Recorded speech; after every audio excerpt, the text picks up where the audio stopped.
soir est esclave de celui qui donne. Alors notre message s'intitule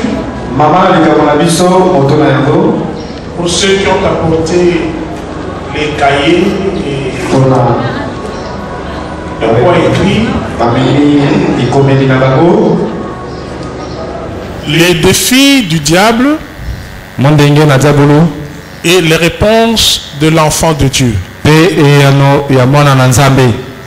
Les défis du diable et les réponses de l'enfant de Dieu. Ça c'est le titre. Alors, les versets que nous allons exploiter, vous écrivez Matthieu 4 verset 1,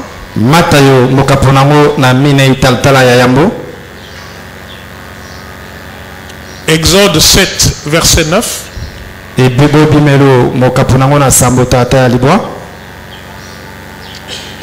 Genèse 39 verset 7,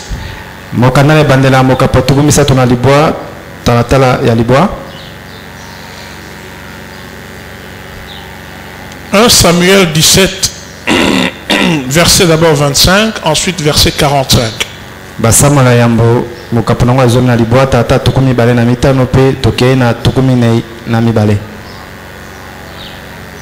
Esther chapitre 3 verset 2.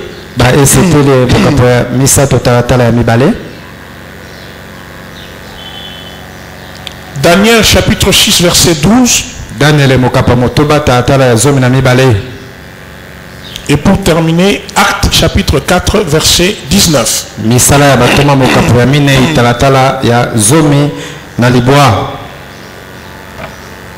Amen. Amen. Ok, nous allons prier pour la parole. Seigneur Dieu, nous rendons grâce à ton Saint-Nom.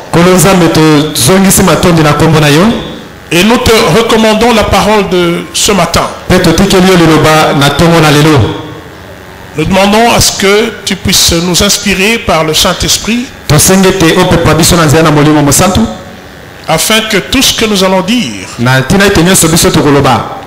soit un réconfort, une solution, une révélation, une recommandation pour ceux qui nous écoutent, que ce soit ici ou ailleurs. Nous demandons, Seigneur, que ton esprit soit aussi sur ceux qui nous écoutent, pour qu'ils écoutent comme des disciples, afin que seule ta parole puisse régner dans nos cœurs et produire des fruits agréables en cette année qui commence. Nous avons ainsi prié au nom du puissant et sauveur Jésus-Christ. Amen. Amen. Bien-aimés dans le Seigneur, ta vie, ma vie, notre vie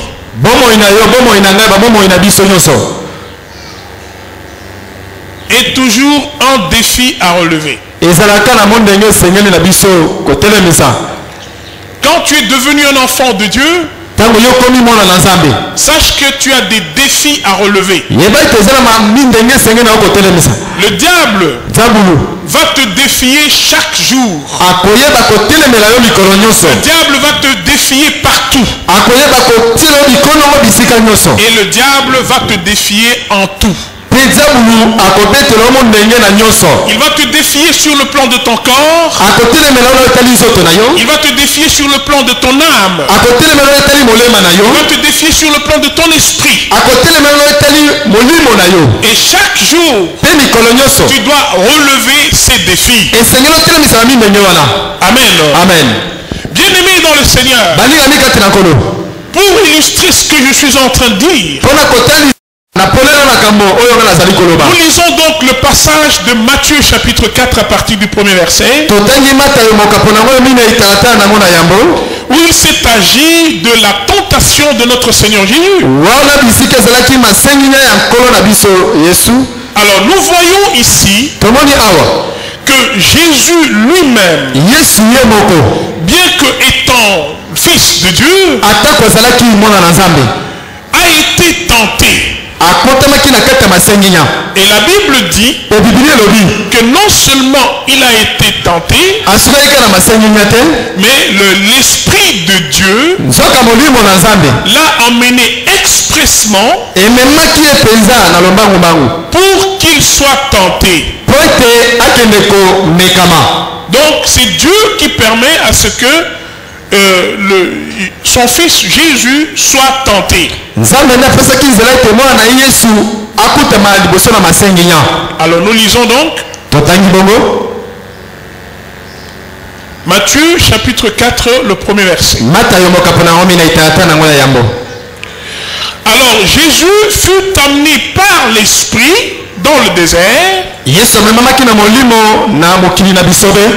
pour être tenté par le diable. On l'amène dans le désert après avoir jeûné pour être tenté. Alléluia. Amen. Alors nous disons, si Jésus a été amené expressement pour être tenté, c'est que Dieu a trouvé que cela était nécessaire. C'est que Dieu permet qu'on passe par la tentation. Alors qu'est-ce qu'il attend de nous? Il n'attend pas que nous puissions échouer face à la tentation. Il attend que nous puissions relever ce défi de la tentation. Et comme Jésus est un exemple pour nous tous, et que lui est passé par là, nous devons savoir que nous tous, nous devons passer par là. Et que la tentation ne va épargner personne. Alléluia. Amen. Effectivement, bien-aimé, lorsque tu trouves qu'il y a beaucoup de choses qui t'arrivent dans la vie, c'est normal. Ne t'en offusque point. Ne t'en étonne pas non plus. Il y aura des gens qui vont te défier. Il y aura des gens qui vont te provoquer. Il y aura des circonstances qui vont t'entraîner à prendre certaines décisions dans ta vie. Il y aura des faits qui vont entraîner sûrement une réaction de ta part. Il y aura des moments où tu voudras agir de telle manière. Mais ce sont des circonstances que Dieu permet dans ta vie pour voir comment tu vas réagir par rapport à cela. La Bible dit, c'est lorsque Jésus a jeûné pendant 40 jours que le diable a trouvé que c'était le véritable bon moment pour qu'il puisse être tenté. Alors il y a des fois tu peux te dire, je suis en train de jeûner, je suis en train de prier, mais cela ne va pas exempter le diable de s'approcher de toi. Il le fera. Comme il l'a fait avec Jésus, il le fera avec toi. Autant de fois que cela sera nécessaire pour lui. La question n'est pas est-ce qu'on peut être tenté, sachant que tu seras tenté. Mais le vrai problème, comment vas-tu résister par rapport à la tentation? Quelle est ta réaction par rapport à la tentation? Comment tu relèves le défi de la tentation? Quelles sont tes réponses aux sollicitations de la tentation? C'est ça qui va déterminer la manière dont Dieu va te considérer après la tentation. Alléluia. Amen. Alléluia. Amen. Il y a plusieurs qui tombent en disant il m'a provoqué. Si j'ai fait ça, c'est parce que l'autre a commencé et il m'a fait ceci. Si je suis devenu comme ça ou si j'ai réagi, c'est parce que lui il a commencé par me provoquer. En ce moment moment-là tu as échoué, ce n'est pas la bonne réaction que Dieu avait voulu que tu puisses avoir. Alléluia. Amen. Le diable s'est approché de Jésus. Et Jésus était dans un état assez faible physiquement. Parce qu'il avait faim, il avait la chair. Mais cela n'a pas empêché Jésus d'être dans un état spirituel très fort. Le diable dit que ces pierres, le diable dit que ces pierres deviennent des pains. Là nous sommes dans Matthieu chapitre 4 verset 3. Mais Jésus répondit, l'homme ne vivra pas de pain, mais de toute parole qui sort de la bouche de Dieu. En ce moment, Dieu est en train de répondre aux sollicitations physiques du diable. La faim, le besoin matériel, quelque chose qui nous semble important en ce moment-là. Alors, le diable dit, il y a moyen de l'avoir par le raccourci, parce que le diable aime bien les raccourcis. Si tu es Dieu, fabrique du pain. Comme tu as faim, tu vas fabriquer le pain, et Dieu va t'aider. Alléluia. Amen. Dieu dit non. Il y a moyen de vivre seulement de la parole de Dieu. C'est-à-dire que j'ai faim physiquement, mais la parole de Dieu satisfait à ma faim. On dirait mais non, la parole n'est pas matérielle.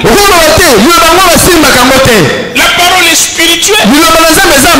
Mais le besoin est matériel. Mais Jésus veut dire, nous allons vivre de toute parole qui sort de la bouche de Dieu. C'est-à-dire, cette parole spirituelle deviendra matérielle. Alléluia. Amen. Nous pourrons nous rassasier d'une parole spirituelle et nous verrons que ça deviendra matériel dans la suite. C'est-à-dire que je n'ai pas l'argent, je n'ai pas mangé, mais j'ai la foi que Dieu ne va pas m'abandonner. Je ne vais pas me compromettre, je ne vais pas céder, je ne vais pas tomber à cause de la faim, parce que je sais que Dieu ne m'abandonnera pas. À la dernière minute, il viendra à mon secours. C'est pour cela que je suis fort. Oui, je n'ai pas l'argent. Oui, j'ai des besoins. Mais je ne veux pas me compromettre. Je ne veux pas vendre mon corps. Je ne veux pas me prostituer. Je ne veux pas aller chercher de l'argent d'une manière frauduleuse. Mais je m'en reviens. Je suis en train de m'adonner à Dieu. Je me remets à Dieu parce que je sais que comme je suis en train de lui obéir et de supporter la tentation, lui aussi, il me viendra au secours. Il me viendra au secours. Oui, je ne vais pas me compromettre dans le péché. Il y a quelqu'un qui me propose ceci. Il y a un mari qui est en train de me proposer quelque chose. Il y a tel homme qui me propose de l'argent. Mais je ne vais pas le faire. Je m'en remets à Dieu. Et je sais, même si je n'ai pas l'argent, le Dieu qui a promis, il finira par me secourir.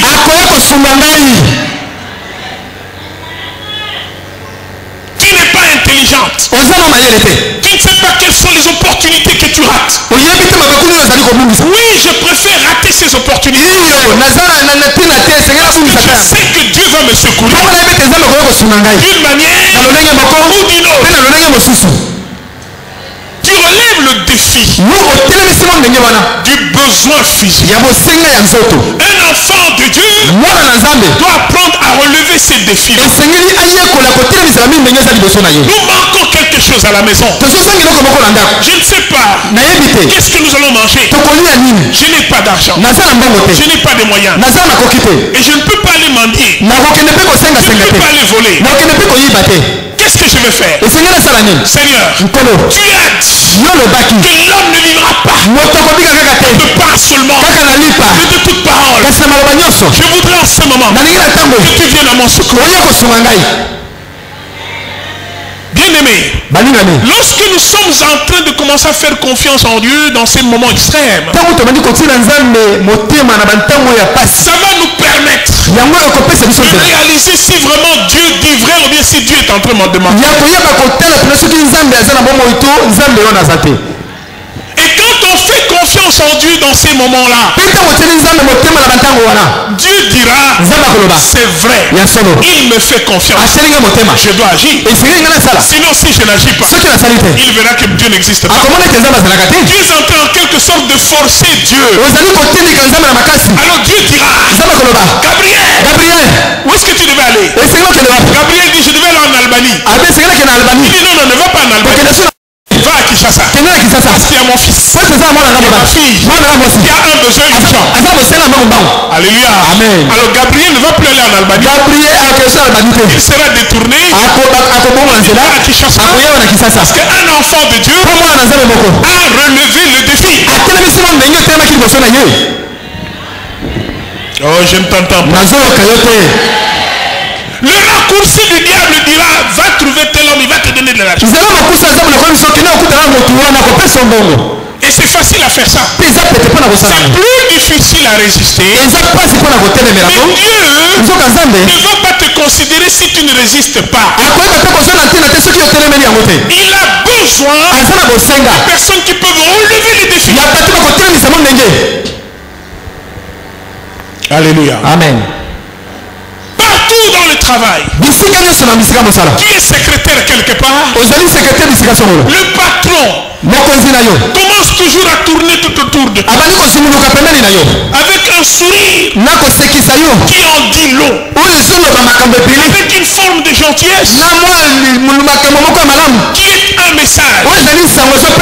Toi tu es là, c'est lui qui pourra permettre à ce que tu aies la promotion. C'est lui qui peut te donner une mission qui va te rapporter beaucoup d'argent. Mais fait en conditionnant cela, c'est moyennant quelque chose.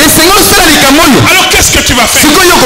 Les autres, quand ils le font, ils vont en voyage, ils vont en émission, ils attrapent l'argent. Alors toi tu es un enfant de Dieu, tu es un échangeur. C'est maintenant ton tour, c'est ton opportunité. Le diable m'a dit, c'est ton opportunité, c'est une chance. Il te présente ça comme une chance. Cède seulement et tu verras, tu pourras avoir les avantages. Et au contraire, si tu ne cèdes pas, là tu auras des problèmes. Alors qu'est-ce que tu dois faire? Toi enfant de Dieu, que l'aime à échanger. Le diable te lance ce défi-là. Comment tu vas réagir? La chrétienté, ce n'est pas ici. La chrétienté, c'est là justement. La fidélité à Dieu, ce n'est pas ici. Ici, nous tous, nous sommes des saints. Mais c'est là où Dieu est en train de te regarder. Quelle sera la réaction de ma fille? Va-t-elle céder? Telle que je la connais, elle ne va pas céder. Que je l'ai enseigné, je lui ai donné des arguments, je l'ai équipé, elle ne va pas céder. Alors le diable, Jésus parie, il dit avec ma fille, ça ne marchera pas. Si cet homme ici, il a essayé de réussir avec les autres, mais avec ma fille ici, il ne réussira pas. Je connais ma fille. Alors Dieu attend. Le diable dit même si c'est ta fille là, devant l'argent, devant les avantages, elle va céder. Ça devient un défi, un challenge entre le ciel et l'enfer. C'est toi qui es là. Soit tu déçois Dieu, soit tu donnes la joie à Dieu par ton attitude. Mais si tu ne cèdes pas, le patron en question, il va entrer dans une colère noire. Il va essayer d'utiliser tout ce qu'il a comme moyen de pression pour te mettre en difficulté. Mais en ce moment, Tu as un allié. Tu as un allié plus fort. Dieu va entrer en scène. Quand il va essayer de faire ça, Dieu va l'empêcher. Quand il a l'intention de te nuire, Dieu intervient. Et tu verras que des fois, on le déplace de là. Pourquoi est-ce que nous ne montons pas en grade? Pourquoi est-ce que nous ne parvenons pas à occuper aussi des postes élevés? Parce qu'il nous arrive de jouer le même jeu que nos adversaires. Parce qu'il nous arrive de faire comme tout le monde fait. Mais si, malgré les pressions, nous relevons les défis, nous ne faisons pas comme les autres. Là où nous sommes, là où nous travaillons, là où nous devons impacter, si nous restons constants par rapport à la parole de Dieu, Dieu va nous relever. Il va nous relever. Alléluia. Amen. À l'école, il y a toujours des défis à relever. À l'université, il y a des défis à relever. Il y a un professeur là-bas, un assistant, un chef de travaux, qui conditionne ta réussite en sollicitant que tu aies commerce avec lui.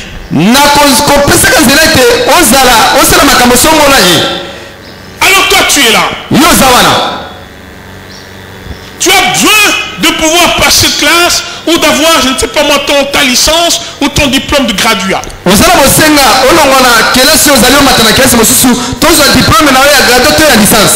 Parce que nous ne savons pas ce que nos fils et nos filles sont en train de connaître dans ces universités.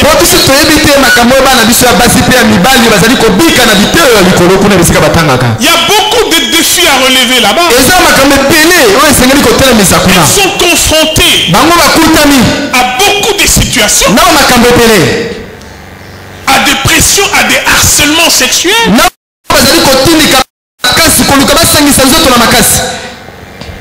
Il te dit, si toi tu ne passes pas avec moi, tu ne vas pas réussir. Et c'est lui qui a la décision.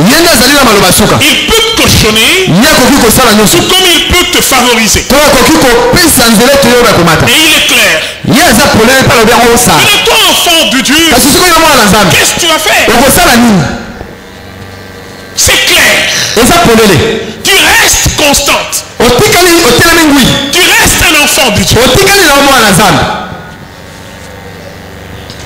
Tu ne vas pas décevoir Dieu en ce moment-là où il a besoin de pouvoir donner une leçon à cet homme ici. Dieu veut t'utiliser pour confondre les mauvaises pratiques de cet assistant, les mauvaises pratiques de ce chef de travail.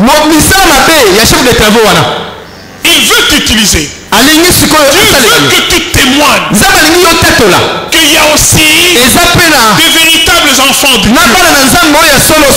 Dieu veut que cette personne connaisse qu'il y a des chrétiens, des enfants de Dieu sérieux. Et il voudrait se servir de toi pour ce faire. En ce moment-là, Dieu est comme un champion de Dieu. Comme une carte que Dieu voudrait jouer. Tu es celle qui doit relever les défis de l'adversité entre Dieu et le diable. Si tu cèdes, Dieu ne pourra plus être avec toi. Mais quand tu tu résistes, quand tu dis non, et tu dis Dieu, viens à mon secours. J'ai refusé, je n'ai pas voulu céder, mais cet homme a une décision importante en ce qui concerne ma vie. Aide-moi, viens à mon secours, je m'en remets à toi, Dieu va agir. Je te dis ma soeur, Dieu va agir. Quand tu le mets devant cette position-là, et tu dis Dieu, si j'ai pris cette décision, c'est pour ne pas te décevoir. Dieu lui-même, il va te secourir. Il fera quelque chose. Il ne permettra pas que cet homme-là puisse arriver à ses fins. Lorsque nous voulons que Dieu agisse dans notre vie, passons d'abord par l'obéissance. Quand tu plais à Dieu, Dieu va faire ce que ton cœur désire. Mais lorsque tu cèdes, Dieu ne pourra plus rien faire. Tu as eu tes points de cette manière-là, d'une manière honteuse, d'une manière dont tu ne pourras pas aller partager ça avec les autres. Quand on va te poser la question, comment tu as fait vraiment, tu as réussi, et toi tu vas dire oui, j'ai beaucoup étudié. Non.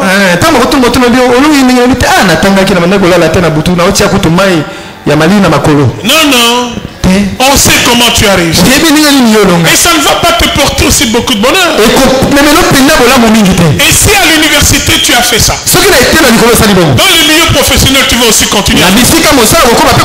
Des avancements sur le plan professionnel sont conditionnés par cette pratique-là. Et en quelle mesure Dieu pourra être fier de toi? Mais si tu n'as pas cédé et que Dieu t'a secouru, tu seras un bel exemple pour les autres.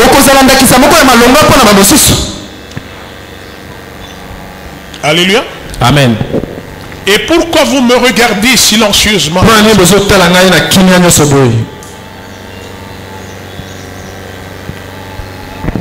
Amen. Amen. Le diable ne s'est pas arrêté là-bas. Parce que dans l'histoire de la tentation de Jésus, il a emmené dans la ville sainte et le mis sur le haut du temple. Il lui dit, si tu es fils de Dieu, jette-toi en bas. Jette-toi en bas. Car il est écrit qu'il ordonnera à ses anges d'avoir soin de toi et ils te porteront dans leurs mains de peur que tu ne heurtes ton pied contre quelque pierre.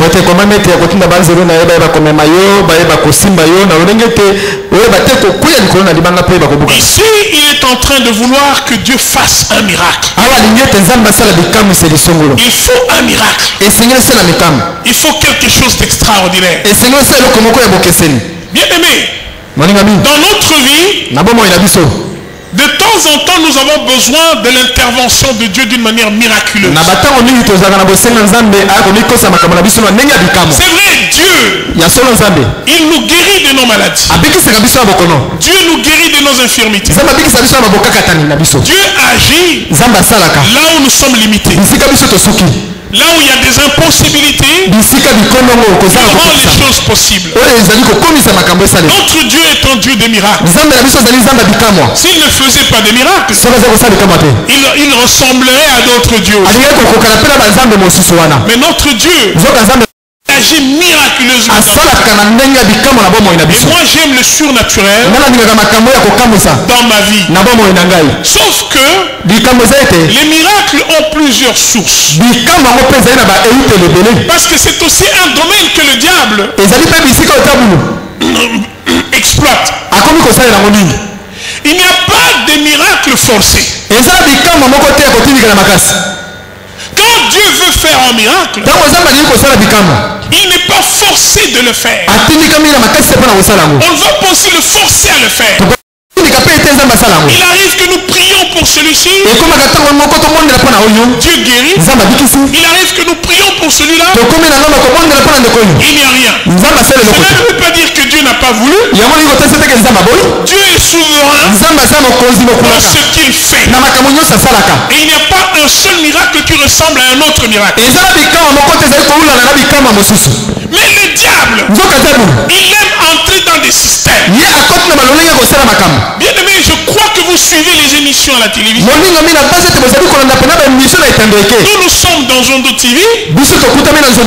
Nous avons une fenêtre, vous connaissez le programme. Nous intervenons chaque jeudi à 18h sur Zondo TV et chaque vendredi à 14h sur la même chaîne. Nous intervenons chaque samedi à 17h15 sur Numérica. Et la rediffusion c'est mercredi à 6h toujours sur Numérica. Mais je suivais sur Zondo TV le propriétaire, n'est-ce pas, de la chaîne, qui était en train de parler aussi des choses un peu similaires à ce que nous sommes en train de dire. Parce que nous parlons de la saine doctrine. Il a projeté quelque chose. Il a montré, vous savez, ces spirites ici, les docteurs spirituels. Les spirites. Les ngunza. Vous connaissez les ngunza, n'est-ce pas?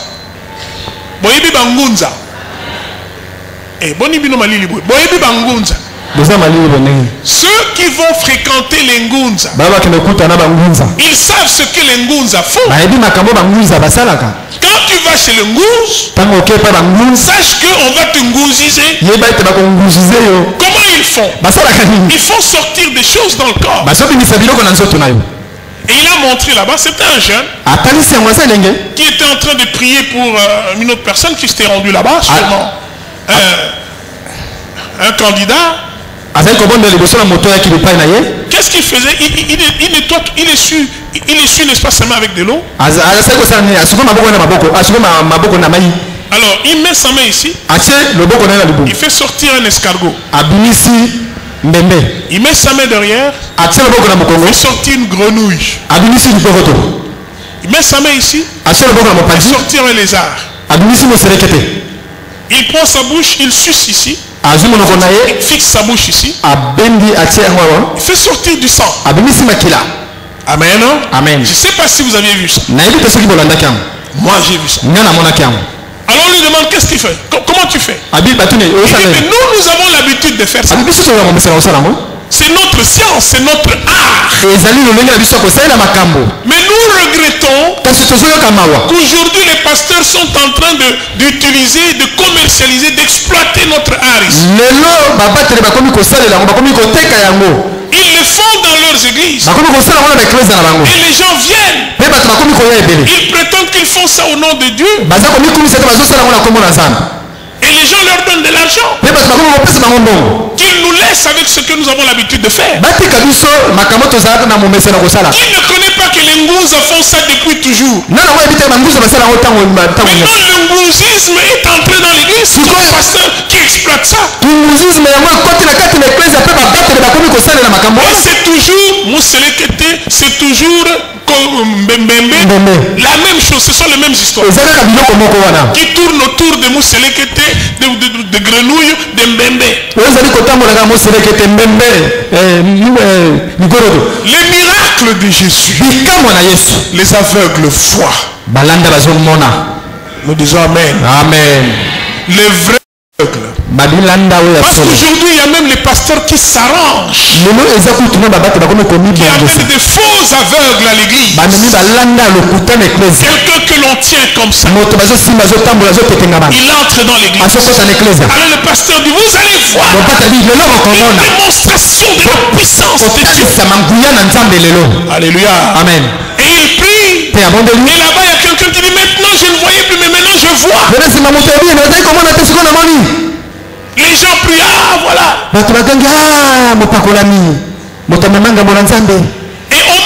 regardez là. Comment ces gens-là sont en train de faire? Toujours dans cet élément-là. Qu'est-ce qu'ils font? Ils prennent une seringue. Eh bien, ils trouvent dans l'œuf. Il retire la substance qui est là. Ils remplacent ça par leurs histoires là-bas. Et ils mettent la colle. Tu ne vois pas que vraiment on a trafiqué cet œuf ici. Et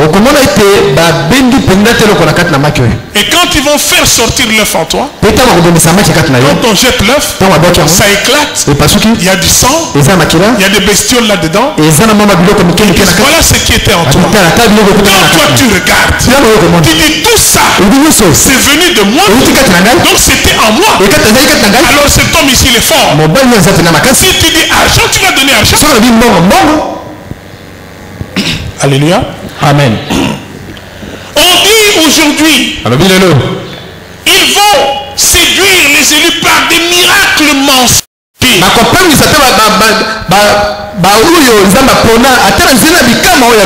Des miracles mensongers. Jésus dit les paralytiques marchent. Des vrais paralytiques marchent par la puissance de Dieu. Les lépreux sont purifiés par la puissance de Dieu. Et l'évangile est annoncé. Et la gloire revient à Jésus. Pas à un homme. Mais à Jésus qui en est l'auteur. Si c'est véritablement Jésus qui est l'auteur de ce miracle, que la gloire ne revienne qu'à Jésus. Mais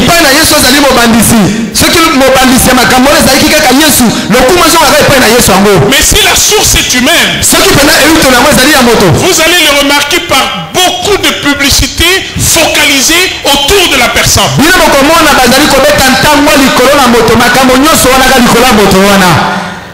L'homme commence à prendre la place de Dieu. Là c'est suspect. Parce que Pierre a dit ce n'est pas par nous mais c'est par ce Jésus là que vous avez crucifié. Paul dit nous ne sommes rien, nous ne sommes pas des dieux. Ne nous considérez pas comme des dieux. Cette puissance, ça vient de Dieu. Alléluia. Amen. Serviteurs de Dieu qui me suivez, soyons humbles. Les temps sont mauvais. Mais si le serviteur de Dieu ne veut pas changer, et si le serviteur de Dieu trouve que ça lui rapporte un gain, je m'adresse aux fidèles. Ce ne sont pas les serviteurs de Dieu qui sont morts pour nous sur la croix. Mais c'est Jésus de Nazareth. Ne soyez pas derrière ces charlatans-là. Soyez derrière Jésus. Ce charlatan ne va pas te sauver. Il va t'exploiter. Ça sera un moyen plus sûr d'exploiter ton argent. Mais Jésus a dit, il vous a été donné gratuitement. Vous aussi donnez gratuitement. C'est moi qui vais m'occuper de vous. Parce que quelqu'un qui sert Dieu ne manquera pas de quoi manger. Ne manquera pas de quoi se vêtir. Parce qu'il sert Dieu. Dieu n'est pas avare. Dieu c'est un bon patron. Il finit toujours par payer ceux qui le servent avec fidélité. Amen. Amen. Je répète, sortez du milieu. Ce sont des miracles mensongers. Ce sont des serviteurs du diable qui ne glorifient pas Dieu. Et il faut voir ce qu'ils font en secret. Amen. Amen. Qu'est-ce que Jésus répond à Satan? Il lui dit ceci, hein? Ne me force pas à faire des miracles. La Bible dit que Tu ne tenteras pas le Seigneur ton Dieu. Ne tente pas le Seigneur. Qu'est-ce que c'est tenter le Seigneur? C'est-à-dire vouloir à tout prix qu'un miracle se fasse pour toi. Comment voulez-vous que vous y allez là où on dit amenez vos sacs? Vous allez voir, l'argent va rentrer dans vos sacs. Et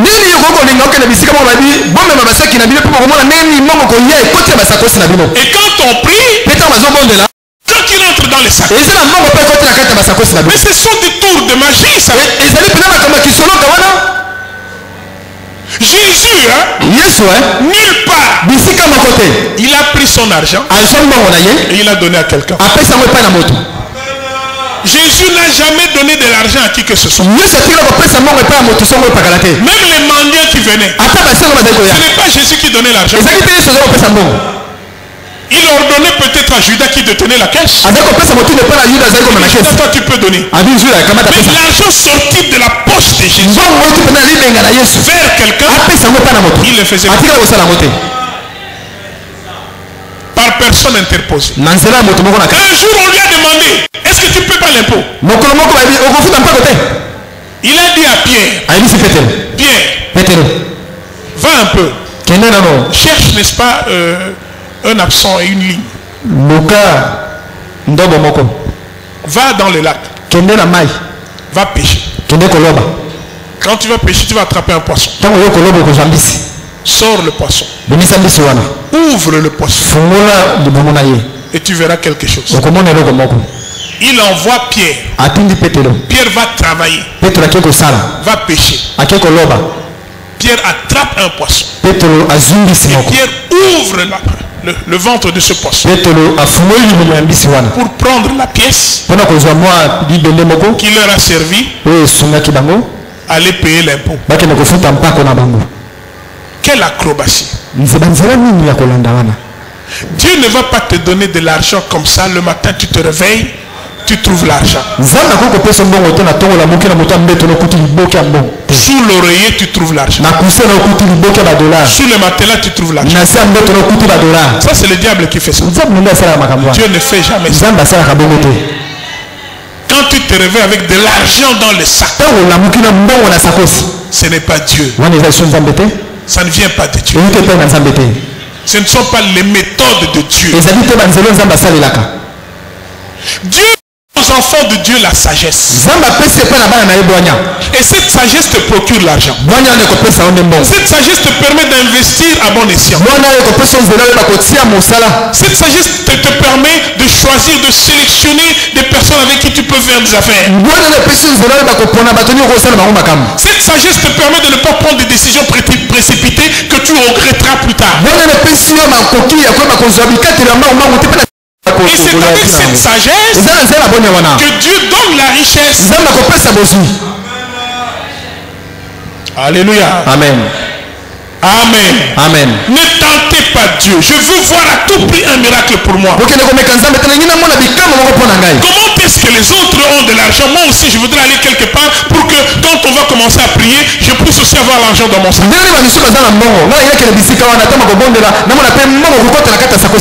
On m'a raconté une histoire. Je ne sais pas dans quelle mesure je serai. Il y a eu un frère qui était ruiné, qui est allé voir un occultiste. Il était ruiné dans ses affaires. Alors il est parti voir un marabout, un occultiste. Celui-ci a demandé de dormir dans un cercueil. Et il a fait des incantations. Il lui dit maintenant, allez, vas-y. Tu verras, ça va marcher. Ce frère va aller là-bas. Ça ne marche pas, il revient encore. On lui fait faire encore d'autres cérémonies. On dit mais cette fois-ci c'est la bonne. Allez, vas-y encore. Il part. Il revient, ça ne marche pas. Alors on dit mais comment est-ce que ça ne marche pas? Chez les autres ça marche. Chez les autres ça marche. Est-ce que ta femme prie? Il dit oui. Allez, mais ça peut être ça l'empêchement. Et elle prie où? On lui dit qu'elle prie quelque part. Alors cet homme dit là-bas où elle prie, il n'y a rien. Leur pasteur là, il est des nôtres. D'ailleurs, tu vas le voir ici. Et quelques temps après, cette pasteur-là est venue. Ils ont causé. Alors quand ils ont terminé, écoute ce que l'occultiste lui dit. Toi, tu as un sang qui ne permet pas à ce que l'occultisme puisse agir. Amen. Amen. Bon. Ndekowana azali sauvé parce que makila na ye elingaka occultisme te. Yepe ayebi nzambe te. Mais yo oyebi nzambe. Ok de komi bois kaka kaboy. Là c'est grave. Bien aimé, nous devons savoir que nous ne sommes pas de cette race-là. Nous ne sommes pas de cette race-là. Dieu va te bénir dans la mesure où tu es fidèle. Ce n'est pas en allant chez ces gens-là. Peut-être que pour les autres ça va marcher, mais pour toi ça ne marchera pas. Tu finiras par retourner auprès de Dieu. Parce que c'est là où il y a ta bénédiction. Relève le défi de la tentation. Relève le défi de la tentation. Même si on vient te dire là-bas un temps, c'est pour eux. Ce n'est pas pour toi. Toi, attends là. Attends la promesse. Attends la promesse. Attends la promesse. Et Dieu viendra te visiter. Amen. Amen. Nous nous arrêtons là pour aujourd'hui.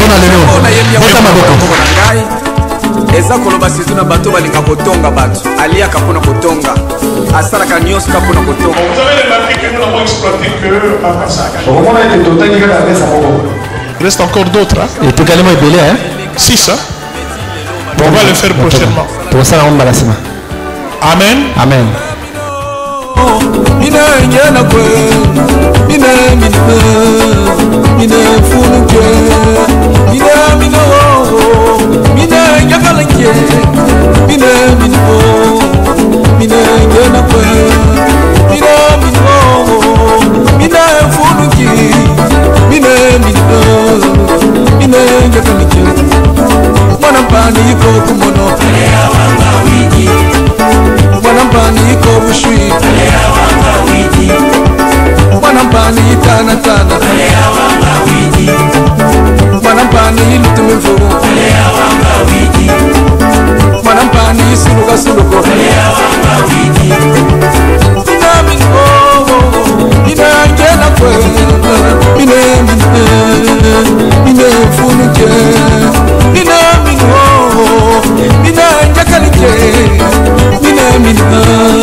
Solo